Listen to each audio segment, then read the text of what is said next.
તાજા સમાચાર તમારી ભાષામાં મેળવવા માટે ડાઉનલોડ કરો ગુજરાતી મિડ ડેની એપ. ગુજરાતી midday.com સાથે આજે વાત કરી રહ્યા છે અભિષેક શાહ અને તેજલ પંચાસરા. એક બહુ સરસ મજાની ફિલ્મ આવી રહી છે અને એ ફિલ્મ વિશે આજે આપણે એમની સાથે વાત કરવાના છીએ. Hi, welcome to Gujarati midday.com. Thank you. તો તમે લાઈફ પાર્ટનર્સ છો અને સ્ત્રીઓ વિશેની વાર્તાઓ એ બહુ જ સારી રીતે કહી શકે છે. એનું કારણ શું?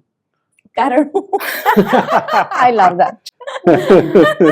તમે વાર્તાઓ કીધી છે કે તમે બહુ વઢ્યા છો. ના, એ મૂળે માણસ જ બહુ સેન્સિટિવ છે અને લકલી મારા ઘરમાં બધા જ જેન્ટ્સ ખૂબ સેન્સિટિવ. મારા સસરા પણ એવા હતા, મારા પપ્પા પણ એવા છે, મારા જેઠ એવા છે. સો એ કલ્ચરમાં જે મોટો થયો છે એ નેચરલી નેચરલી. કહી શકે છે. અને એવું નથી કે સ્ત્રીઓ પણ માણસ જ સારું હોય તો પછી એ બધા સાથે સારું હોય. તમારું આ અંગે શું કહેવું છે? કોનું કોન્ટ્રીબ્યુશન છે? તમે આટલા સારા સ્ટોરી ટેલર છો, એ પણ સ્ત્રી કેન્દ્રીય વાર્તાઓના. એ તો હું આમ કહી નહીં શકું કે કોનું એટલે સીધું કઈ નામો નહીં કહેતા. કોન્ટ્રીબ્યુશન છે, પણ સૌથી પહેલું મમ્મી પપ્પાનું એટલા માટે કેમ કે તમે જ્યારે મોટા થતા હો છો ત્યારે તમને નથી ખબર હોતી કે જાણે અજાણે તમે કેટલી વસ્તુઓ શીખતા હો છો સીધી ઘરમાંથી. એટલે એ અને પછી હું જેમની સાથે મોટો થયો, જે મારા ગુરુઓ છે જેમની સાથે મેં થિયેટર કર્યું અને જે લોકોએ મને એવું સમજાવ્યું કે આર્ટનો સૌથી મોટો પર્પઝ શું છે. અને આર્ટનો પર્પઝ જ્યારે હું ને તેજલ સાવજ ફર્સ્ટ યરમાં હતા, સાથે થિયેટર કરતા હતા, ત્યારે અમને લોકોને એવું ત્યારે સમજાયેલું કે આર્ટનો પર્પઝ એ છે કે આપણે લોકો સુધી એવી વાતને લઈ જઈએ કે જે વાતમાં બહુ જ દમ હોવો જોઈએ. એ વાત કમ્યુનિકેટ કરવી જોઈએ લોકો સાથે સરસ રીતે. અને તમારી પાસે જો એ કોઈક આટલું મસ્ત મીડિયમ છે અને તમે તમારી વાત કહી શકો છો, તો તમે સાવ એકદમ સપાટી પરની વાત કીધા કરતા આવી કોઈ વાત કહો તો. અને તેજલે હમણાં કહ્યું એમ કે વાત સ્ત્રીઓની નથી, વાત એવી છે કે તમે જો તમને સિમ્પથી ને એમ્પથી કોઈ પ્રકારના માણસોથી છે, વંચિતોથી છે, અથવા તો જે લોકો સહન કરી રહ્યા છે, અથવા તો જે લોકો વિશેની વાત જ નથી થઈ એ લોકો પર તમારું સતત ધ્યાન જાય કે આપણે ત્યાં આ વાત કેમ નથી કહેવાય, આ કેમ નથી કહેવાય, એવું જલ્દી વિચાર આવે છે. એટલે કદાચ એવું બને છે કે સ્ત્રીઓ વિશેની વાત થાય છે. તો ઉંબરો, આ ફિલ્મ નું નામ જ ઘણું બધું કહી દે છે. કારણ કે ઉંબરો ઓળંગવો, ઉંબરો તમે આમ ઓળંગો કે આમ ઓળંગો, દુનિયા બદલાતી જ હોય છે. તો એ ફિલ્મ નું જે કથાનક છે, તમે ઉંબરો શબ્દને તમે બંને એક પછી એક આ સવાલનો જવાબ આપજો. તમારી જિંદગીમાં કઈ રીતે ડિફાઇન કરો છો? મેં એકચ્યુઅલી મારા ઘરનો ઉંબરો ઓળંગેલો. વાવ. જ્યારે હું અભિષેકને પરણી ત્યારે સમાજથી વિરુદ્ધ જઈને, મા બાપથી વિરુદ્ધ જઈને, અમે ગઈકાલે જ અમારા બીજા મિત્રો સાથે વાત કરતા હતા ત્યારે એવું કહેલું કે એ વાત હજુ પણ થાય છે તો હજુ પણ ધ્રુજારી આવે છે ઓ શરીરમાં. My God. હા, કે એ ખરેખર બહુ તાકાત માંગી લે એવી ઘટના હોય છે. ઉંબરો ઓળંગવો એ શબ્દ નાનો છે પણ એની પાછળ એટલે એમાં બહુ મહેનત લાગી જાય છે. એમાં માણસની પૂરી જિંદગી, અને પછી જો એ સાર્થક થતું હોય છે ને તો એનું સુખ પણ એટલું હોય છે. એટલે જો તમારે ઉંબરો ઓળંગવો છે તો એના માટેની તાકાત તમારે પોતે જ ભેગી કરવી પડે. મારા માટે ઉંબરો એ શું છે મેં વિચાર્યું પણ મારા મગજમાં કંઈ આવ્યું નહીં. પણ મારા માટે ઉંબરો ઓળંગવાની પ્રક્રિયા જે છે એ એવી છે કે જીવન છે ને બહુ સરસ ચાલતું હોય છે રોજે રોજ, અને આપણને ખબર નથી હોતી કે કયો એવો ઉંબરો છે જે આપણે ઓળંગવાનો છે. શાંતિથી બેસીને વિચારીએ ત્યારે આપણને ખબર પડે છે કે કોઈક એવી વાત છે, કોઈક એવી વસ્તુ છે, કોઈક એવી ઘટના છે જે સતત આપણને રોકી રહી છે કોઈક કશું કરતા. તમે એ જ્યારે કરો છો જેના માટે તમને બહુ જ હિંમત ભેગી કરવી પડે, જેના માટે તમારે પોતાની જાતને બદલવી પડે, બની શકે કે એના પછી તમારી આસપાસની દુનિયા બદલાઈ જાય. મારા માટે ઉંબરો એ છે, અને દરેકના જીવનમાં હોય છે. ઘણીવાર આપણે એને ઇગ્નોર કરતા હોઈએ છીએ, ઘણીવાર એનાથી આપણે ટેવાઈ જતા હોઈએ છીએ, અને ઘણીવાર આપણને બીક હોય છે કે હું આવું કરીશ, હું ઓળંગીશ તો શું થશે. તો એટલે જ આ ફિલ્મનું ટાઇટલ ઉંબરો છે. 7 એવી વાર્તાઓ છે સ્ત્રીઓની, અને એ સાતે સાતના જીવનમાં 7 ઉંબરા છે. કોઈકનો એવો ઉંબરો છે કે જે સમાજનો બનાવેલો છે, કોઈકનો એવો છે જે ઘર પરિવારે બનાવ્યો છે, કોઈકનો એવો છે જે અદ્રશ્ય છે, કોઈકનો એવો છે ઉંબરો છે જ નહીં પણ એને એવું છે કે આ ઉંબરો છે. તો એટલે જ આ ફિલ્મનું શીર્ષક એ છે કે 7 એવી સ્ત્રીઓ કે જે લોકોને એવી નથી ખબર કે આ પ્રવાસ દરમિયાન એ લોકો ઉંબરો ઓળંગી જશે. એકચ્યુઅલી સ્ત્રીઓ જે પણ મિડલ એજમાં આવે છે ને બહેનો, પહેલા તો કેવું હોય છે કે ઘરના નાના મોટા કામ, તમે જોબ શરૂ કરી હોય, તમારું લગ્ન હોય, અથવા તમારું પેલું નાનું બાળક હોય, એ બધું તોય પસાર થઈ જતું હોય છે. પણ એ પછીની જે એજ છે ને એમાં એકચ્યુઅલી એવું થાય છે કે તમારી જિંદગીની પણ માનો કે આપણે 60 કે 70 વર્ષ ગણીએ ને તો 35 વર્ષ સુધીમાં તમે અડધું જીવન જીવી લીધું છે, એટલે તમને અમુક પ્રકારની ટેવો પડી ગઈ છે અને પછી તમે એવું જીવ્યા કરતા હોય છે. એટલે બહેનોને એવી ખબર જ નથી હોતી કે ખુશી શેમાં છે, શું કરીએ તો ખુશી મળે, કે આ વસ્તુમાં મને આનંદ મળે છે. તો એના માટેનો ઉંબરો ઓળંગવાની એમને એ ખબર તો હોવી જોઈએ ને કે હા આ કરીશ તો આમ મને મજા આવશે, અથવા મારે આ કરવું પડે, કે આટલી હિંમત ભેગી કરવી પડે, આ પ્રકારનું જુદું જીવન જીવવું પડે. ફિલ્મમાં આમ એવો પ્રયત્ન કરવામાં આવ્યો છે કે આવું કરી શકાય, આવું થાય, એકલું ફરવા જવાય, વિદેશ જવાય, કાંઈ નથી થતું હોતું. સ્ત્રીઓ ઇન જનરલ બહુ જ લેયર્ડ હોય છે. એટલે અમે હમણાં જ I was talking to my friend and I was like કે ઘણીવાર સ્ત્રીઓ બહુ જ સરળ હોય અને ઘણીવાર બહુ જ કોમ્પ્લેક્સ પણ હોય છે. તો 7 સ્ત્રીઓ સાથે કામ કરવું એ કેટલું અઘરું હતું? એક તો મજાની વાત એવી છે કે મને છે ને નાનપણથી એવું શીખવાડવામાં આવ્યું છે ઘરેથી કે ડોન્ટ ડિસ્ક્રિમિનેટ. એટલે અમારા ઘરમાં ત્યાંથી વાત શરૂ થાય કે સ્ત્રી પુરુષને ડિસ્ક્રિમિનેટ ના કરો, રાઈટ, ટ્રુ. જાતિમાં ડિસ્ક્રિમિનેટ ના કરો ને ધર્મમાં ના કરો. તો એવું જોઈને મોટો થયો છું ને એટલે હું સ્ત્રી પુરુષને ક્યારેક જુદા નથી જોતો. હું એવું સમજુ છું કે માણસ છે ને બહુ કોમ્પ્લેક્સ બન્યો છે. Right, true. અને આપણે સ્ત્રી કોમ્પ્લેક્સ છે કે સ્ત્રી તમે જે કહ્યું એવું હું નથી માનતો. કેમ કે જે લોકો અઘરા છે એ બધા અઘરા છે, એ પુરુષ હોય કે સ્ત્રી એ અઘરા જ હોય છે.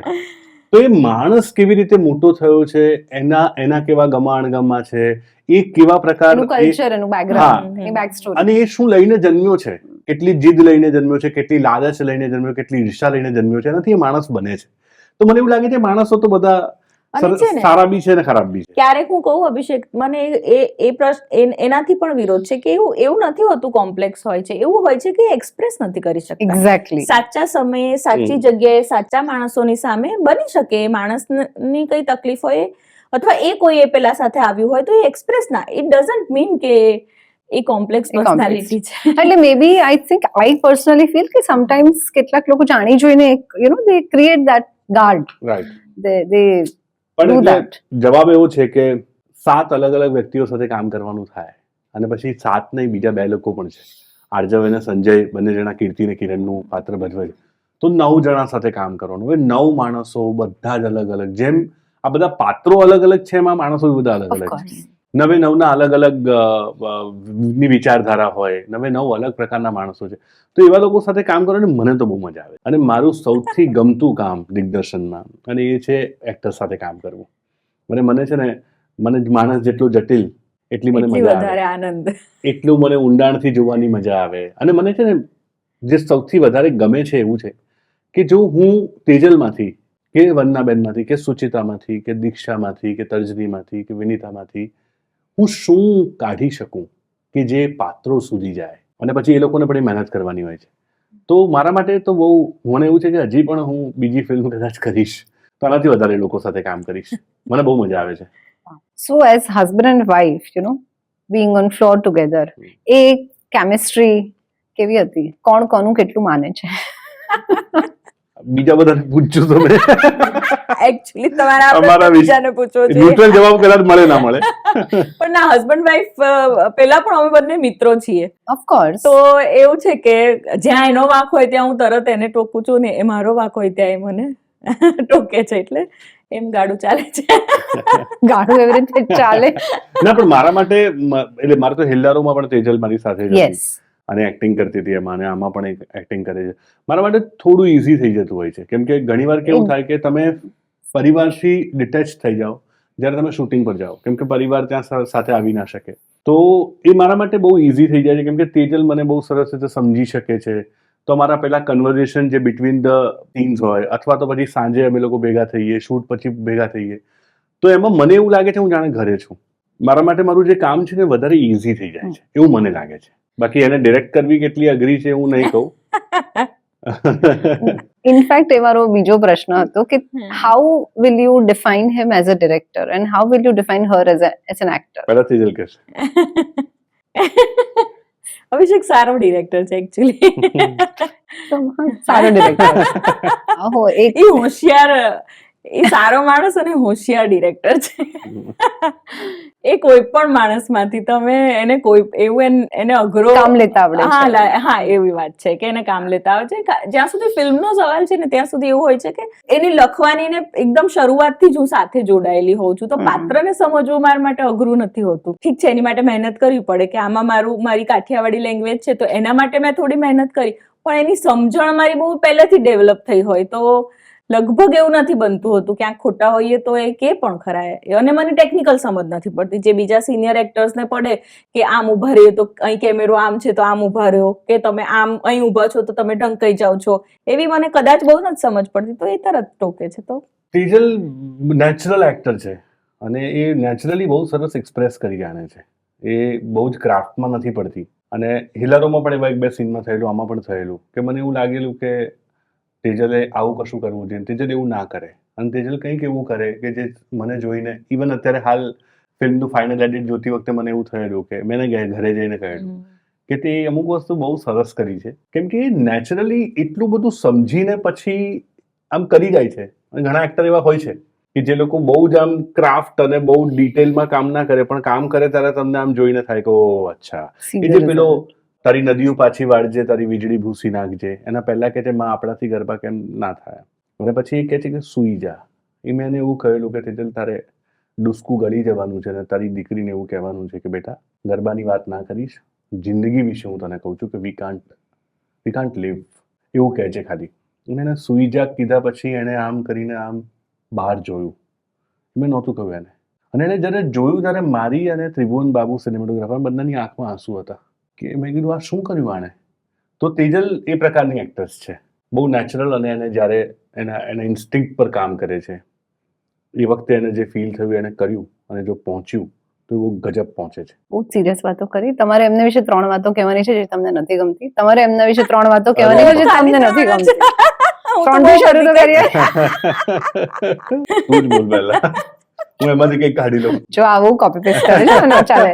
અભિષેક છે ને આખો જ દિવસ કામ કરે છે, આખો જ દિવસ એનું મગજ વાર્તાઓમાં હોય છે. એટલે આપણે એને સિરિયસલી કોઈ એવું કહ્યું હોય ને કે અભિષેક કે ઢીકણા ફલાણા ગુજરી ગયા એનું બેસવું, બીજી વાર જન્મી જાય ત્યાં સુધી એમને ખબર ના પડે. અને એ ના હોય તો ન હોય, પણ પછી એને એવું પણ ન હોય કે 4 માણસ વચ્ચે પછી આમ મને પૂછે કે ધ્યાન નહોતું જવાનું તેજલ, તો મેં કહું અભી મેં કહેલું તને, ના મને તો ખબર જ નથી. મને બહુ એવું થાય કે ભગવાન તું ક્યારે ભાનમાં હોય છે એવું એમ.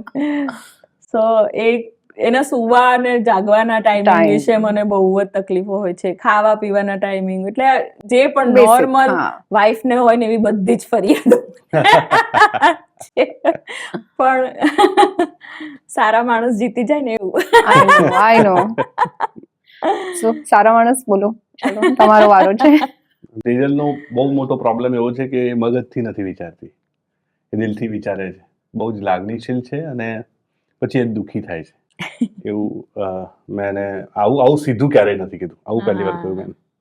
બીજું એવું કે બહુ ચિંતા કરે છે, ખૂબ ચિંતાઓ કરે છે, અને એટલી બધી ચિંતા કરે કે એ પછી એટલી બધી દુઃખી થતી હોય છે. એટલે મારી ચિંતા હોય કે મારી દીકરી સાંજની ચિંતા હોય કે ફિલ્મની ચિંતા હોય કે આ ફિલ્મ રિલીઝ થવાની છે, તો એ ફિલ્મની સૌથી વધારે ચિંતા તેજલને હશે.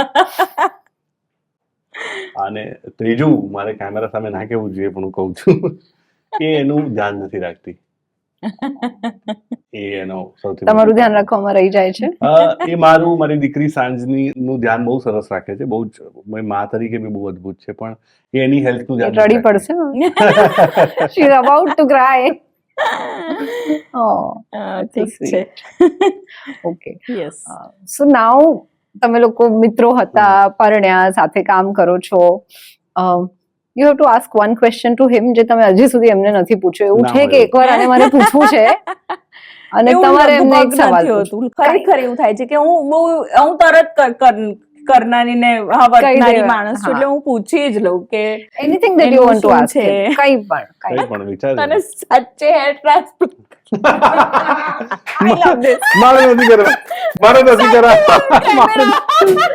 મારે નથી કરાવવાના. પાક્કું ને? મને બી શાંતિ થઈ, બહુ જ શાંતિ થઈ. Thank you. મારે પૂછવાનું છે હવે. હા, મારે સાચે ટ્રાન્સફર કરાવવાના.